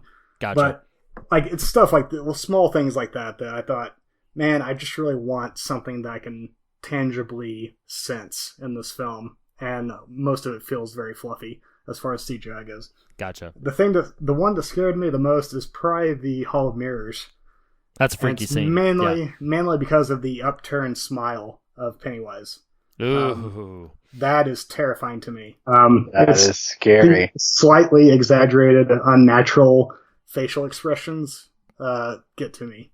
Yeah, general, I hear that. Yeah. I hear that. Interesting note before I pivot over to the next person is that scene is one of the few that has like no echoes anywhere. That scene is a complete fabrication for the movie. Yeah. Do you want to know why? I have heard why. Would you like to say? Oh, yeah. I'm sorry if I cut you off when you were. No, you're fine. I think I read that they just. I love McAvoy, but I can't recall if it was he wanted more, and so they wrote in that kid to give him a through line. And there you go. Yeah. I think, and so you're correct. I don't know that it was so much ego as it was bothering him that he didn't have like a stronger connecting point to draw him into the Georgie storyline, or at least he felt like he didn't. But no, you're not incorrect. Like it was an invention that he and the director came up with in like an hour and then executed it. So Andy, the 3 questions. You're up. The thing I liked about the movie was I really liked the casting. I thought that everybody did a great job with what they were given, and I love James McAvoy, and so I thought he did a good job. And hearing that story that he added to the script just warms my heart so much because that's an actor who knows what he wants, and we can all be like him. If we knew what we wanted, we could say, "Add more of me to your life." Oh my God. The thing I didn't like about it, but I don't think you could really change, was the length. I talked about like you needed that length to do what you were going to do with the story, but 3 hours is long. This isn't an Avengers Endgame here. This is it, chapter 2. Yeah, okay? Right. We don't have 22 films to fill up the last bit of our universe. We just have one. And then the scariest scene for me was the little girl underneath the bleachers. Oh yes, that's a really freaky scene. That was pretty freaky. I'm envisioning the sort of the quote box that said, Andy Hilabofus Whitfield says, "This is not Avengers Endgame. It's chapter 2." that's your blurb on the endorsement. All right, Nathan, bring us home. Something you liked, something you didn't like, and one good scare. For myself, if I may, on the good, the bad, and the ugly, as it were. So I do. If I had to say what is my favorite part of this film, I think it's Bill Hader and his performance. Okay. And not just how the story does serve the character well, but even as unforgiving as I got by the end of my second viewing, I was still deeply moved by his breakdown on the lake. He really channels some true emotion there. That's really powerful. Yeah. Yeah. And so, if I had to just sort of target one specific thing from the film, that would probably be it. For me, in terms of just, I, unlike Andy, think there's easy 30 to 45 minutes you could lop right off this film and not think twice about it. But I think part of a thing I just don't care for is the pacing. I think just the rhythm is very tedious, especially given what I think is a strong opening kind of 30, 40 minutes. As far as scares, I do think there are a few, let's see, other than what has been stated by you guys in just this little round table, I think the one I'll end up choosing is the jolt of the alien Pennywise trancing Richie. That moment is just really strong. That's a strong moment. Yeah. It's visually very striking. It's performance-wise from Hader very striking. Then you cut to the monstrous version of Pennywise channeling those deadlights.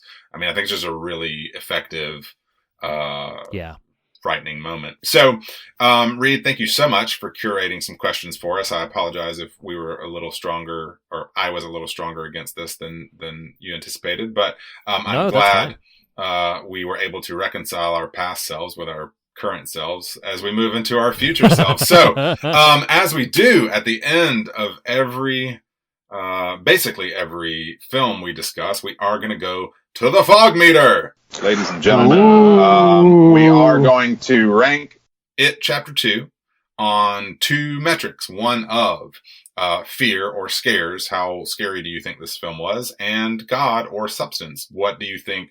Do you think they effectively got what they were going after, if they were going after anything at all? So, Reed, I'll let you lead the charge on this, and then we'll go next to Andy Blake, and I'll finish it. We'll go popcorn style, old school youth group popcorn style. So, do you want me to give my rankings for both of them, or just start with fear? Why don't you go ahead and do both of them, just for the sake of succinctness? That's fine. Yep, that's fine. So for the fear element, I'm going to give this a 6. I feel like there are some striking visuals. There are a couple of really strong moments. Overall, it doesn't capture the sense of dread that I feel like the first version did, but still some pretty effective moments for me. So I'm going to give it a 6. On the substance meter, I feel like it wants to be about more than it is, so that's going to ding it down a little bit for me. I'm going to land at a 5 for the God measurement. All right. Andy, what about you, sir? All right, so this is on a scale of 1 to 10. Yes. Mm-hmm. Okay. For scariness, I give it a 5. Pretty average. And for God meter, I give it a 7. Nice. All right. A little surprising, but I can live with that. Given your take on the film, that is what I mean, not given the film. Blake, what about you, sir?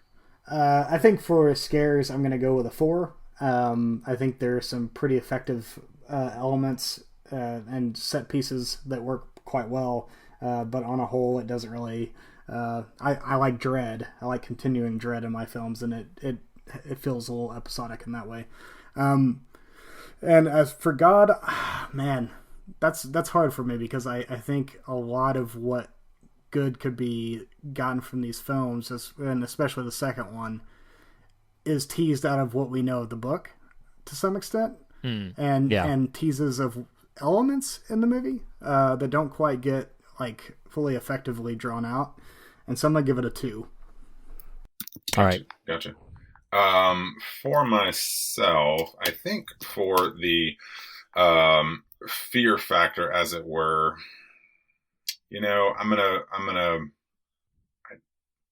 there's such a state of diminishing returns. The longer this movie goes, the more Pennywise shows up in these little scenes, the less I find him effective. And so I think I'm going to go for a 3 on scares. What is there is good. There's just not enough of it for me. As far as the God factor, I'm probably going to... I think I'll go for a 4. That feels, kind of. I want to recognize again, all throughout this 2-hour conversation, I want to give some credit here because I know they're after something here. I don't think they achieve it, but based on the source material that is present there, I'm just going to go with this 4, which feels like a way to sort of pat on the back, but also recognize there's something here. I just don't know if they know what it is. So where that lands us, I think if I did my math right, Reed, you're usually our math lead over there. Did you do it before you say it? Did you do it? I did. No, you go ahead. Is it a 4.5? 4.5? It is. Okay, good. Good job. Well, I mean, good is relative at this point, but we give Andy Muschietti's It Chapter 2 a 4.5 on the fog meter, which, feels, I think, generally based on this conversation, not overly harsh, but mildly appropriate for kind of what we got in this film. That said, as we also usually ask, same sequence here, Reed, Andy, Blake, myself, do you recommend It Chapter 2? Now, don't take into account the first film. Do you recommend It Chapter 2? Go ahead, Andy. You first. Well, all right. So we're not. I don't think you can not recommend it without saying you've got to see the first one. Well, sure. I mean, I think presuming a person has seen the first one, do you recommend this one? Yeah, you got to finish it. All right. So Andy's a yes. So I pretty much agree with what Andy was saying. And I'm gonna leave it there. Then, if you've seen the first one, you got to finish the story. And that's the thing is, I don't know if I would wholeheartedly recommend the entire piece to everybody, but if you've seen the first one, you got to finish it. Blake? Yeah, I'm gonna say no. Mainly because you would. I'm not. Well, no. It's if I'm gonna tie it, if I'm gonna separate it from the first film, it's a weaker film, and so part of me is just on its merits alone, I'm gonna have to say no. I wouldn't recommend it ultimately. All right. Well, I'm going to we're gonna be on party lines here. I'm gonna go with a no. I remember watching. I remember the second viewing. Halfway through, just thinking, I can't recommend this. I think I think what it does well. It does pretty well. It just does not do a whole lot well for me. Enough that my affection for one gets tampered gets, diminished the longer I watch too. And for all the things I do like, it just gets drowned by the things I don't. So I'm with you, Blake. I think my imagination serves me better to watch the first one and just sort of wonder or sort of play it out the way I like. I don't recommend this film. So what an entry in the Fear of God canon here is the quite divisive It Chapter 2. But this was a great, robust conversation. Andy, Blake, thank you for your membership in the Losers Club. For as much misgiving as I have about the film It Chapter 2, I have zero misgiving about our Losers Club. Ian, we pulled out a cold one for you. Jeff, you're always the Mike who brings us together in various fashion. Guys, that is 2019 in the books for Fear of God. We've had a wonderful year, some excellent stuff, some even better stuff in light of, yes, this new website launching us into 2020. So happy New Year, Auld Lang Syne, and all the rest. We will be taking a formal break from standard episodes for January, much like we did in 2019. There will probably be some surprises pop up in your feed, but we are going to take a formal break from the standard routine, and we'll jump back in February with a brand new year, brand new website. Any final thoughts from anybody? Nope. Thanks for having us. Yeah, absolutely. Welcome. Happy New Year, everybody. Yes, Reed, Andy, Blake, like Mike just sort of half-heartedly says to Bill, I love you, man. But I mean it. I mean it. You know what, Nathan? Yeah. I love you too. Well, thank you. Thank you. This is what we do. We love everyone here. So guys, have a great New Year's Eve is when this episode drops. Be safe out there, everybody. And we will see you in February. Thank you, everyone. See you later. Bye. Bye. The fear of God is the beginning of wisdom, but not the end of the conversation. And you can continue the conversation in a variety of ways. You can follow us on Twitter @The Fear of God. You can like and follow us on Facebook or join the Facebook Fear of God discussion group. You can follow us on Instagram @Fear of God Podcast, or go to morethanonelesson.com to leave a comment on this post or any of the other official episode posts. Email us at fearofgodpodcast@gmail.com. Our theme music was composed by Lee Wright and Reed Lackey, and our podcast art was crafted by Jacob Hunt of jacobhuntcomics.com. Merchandise for the show can now be found at tpublic.com.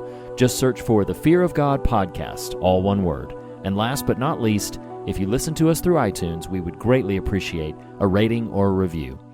Thank you for listening. We'll see you next week.